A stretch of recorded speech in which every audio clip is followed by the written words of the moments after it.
Well, hey there everyone, this is Snackbox coming to you from a dreary, damp, and a little bit depressing day in Atlanta, Georgia, but I am nothing but high spirits today because we are looking ahead to brighter days on the Colorado Trail coming up this June and July for many of us. Super excited to be talking to you today about Lucky 13. That's segment 13 of the Colorado Trail as we're making our way east around the Collegiate Range. We're gonna have another episode up soon for the Collegiate West. This episode is dedicated to my friend Rick. Made a couple of kind comments and asked me to get back to making some of these Colorado Trail segment videos, so this one's for you, Rick. I will make sure that these are prioritized and we get these out to you before hiking season starts for those of you on the Colorado Trail, but until then, we got a lot to do and not a lot of time. Let's get to it.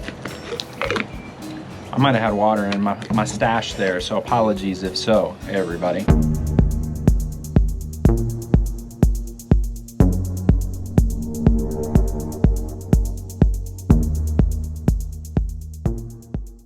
So segment 13 of the Colorado Trail goes from the Silver Creek Trailhead all the way to the Chalk Creek Trailhead. This is a really interesting segment. It's 22.8 miles and it's about 4,400 feet of elevation gain and almost 5,400 feet of elevation descent.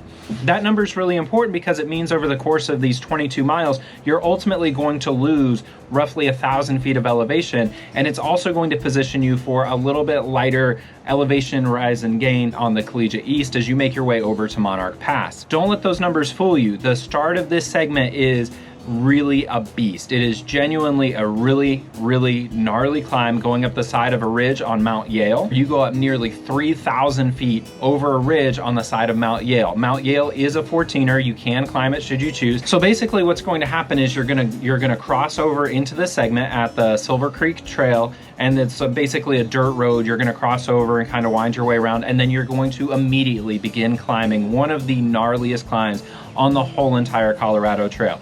This climb is second only to probably the Hope Pass to lead your way into the Collegiate West should you have gone that way. It is just a really tough climb, so you need to make sure that you're ready for this one mentally. But it's nice because on the other side of it, you're gonna come to the Avalanche Trailhead, which is a great spot for you to consider hitching into Buena Vista. Buena Vista, as one of my viewers noted, is actually how the locals say it. So it's not Buena Vista, which I know is the appropriate Spanish pronunciation, but if you live in Buena Vista, you call it Buena or Buena Vista. So I appreciate you for pointing that out in the comments, whoever that was who pointed that out in the comments. That is it is a really important detail for a local. Now there are a couple of different tips that I have for you for this segment to kind of make your way through, and this is a really important segment because it's ultimately the end of that stretch that I call the grind. This is where you're going to start getting into a little bit smoother hikes, a little less elevation gain and descent, but it's also where you're going to start hitting some of the highest temperatures of the entire trip. The position of this trail actually wraps its way around the east side of the Collegiate Range, which is significant because that sun comes up really early there and starts pounding down on you really early in the day as you're making your way along the side of that ridge. There are a lot of pine trees throughout this area, so the tree coverage can be sporadic at best, and when it is tree coverage, the shade is limited compared to some of the places with, say, more aspen trees where you tend to have those big leaves shading you. So be ready for a lot of heat in this segment. My first really concrete tip, we're gonna look ahead to the end of the segment, is that when you get to the Princeton Hot Springs, you should consider taking a half a day here or even a full day if you can afford to rent a room there. The Mount Princeton Hot Springs Resort does give day passes. They're $20 to $25 depending on the day that you arrive. And I would encourage you to try to spend from maybe 11 o'clock in the morning to 2 or 3 in the afternoon there. It's worth $20, $25 to get to swim in their pool. There's a nice snack bar there. You can get some ice cream. There's a really nice grassy area outside of the snack bar where you can sit if you don't want to pay for a day pass, and you can just stay in the shade and wait out the heat. That's my first tip, and it's because of my second tip. The second tip is don't plan on camping anywhere within about 2.5 miles of the Mount Princeton Hot Springs. Before the hot springs, you're basically doing a road walk, and after the hot springs, you do a bit of a road walk, and then the closest campsite is actually currently closed for restoration, so you can't really camp in the near vicinity of the Mount Princeton Hot Springs. But if you're in a road walk, that should tell you that there's a lot of sun coming straight down on you at that point.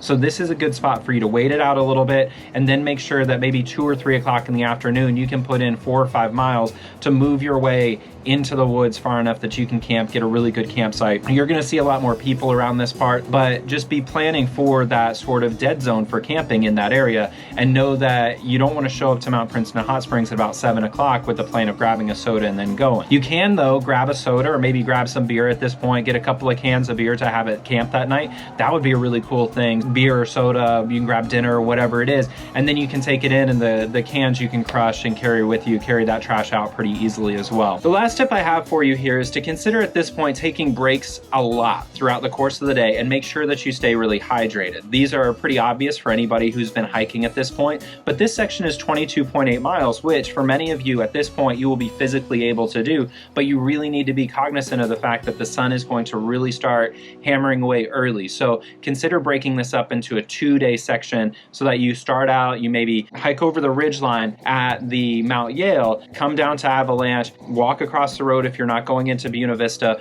go a couple of miles in there. There's some great campsites along that forest where you're still kind of low. You can get some cell phone service often from Buena Vista at that point, set up a nice campsite, and you'll be in good shape there. But don't try to do this all in one day. Try to break it up either with a trip into Buena Vista or with a trip into the Mount Princeton Hot Springs Resort, which is right on the trail, by the way. You will actually walk right by it. So it's a really great spot to stop and get some snacks as well. I probably should have mentioned that a moment ago, but just know that this segment here is realistic to do in one day, but I don't think it's a great idea to do in one day. So break it up into a couple and then be ready for the next day, because the next day is when you start hitting some more forested areas and you're gonna be in a really great spot heading into the Monarch Pass. And the Monarch Pass is when that light switch flips and you are going to be in some of the most incredible segments of the Colorado Trail almost right away. It's a really great one. So get ready, get excited. You're making your way all the way around that Collegiate East. The grind is over at this point, and you're now hitting some spots where you're going to start seeing some really fascinating landscapes, and you're not going to have those gnarly climbs that started out the Collegiate East anymore.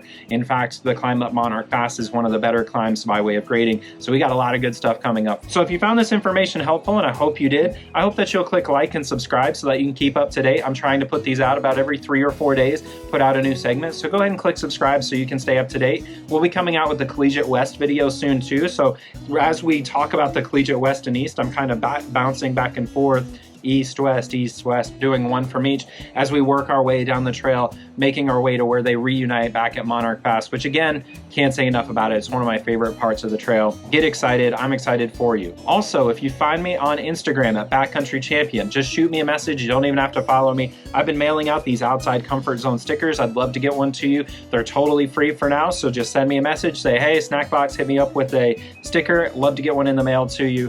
Thank you all. I hope you're staying warm and dry wherever you are, and we'll be back with more. We're going to be talking about the Collegiate West Segment 3 for those westbounders. I'll see you soon. Snackbox out.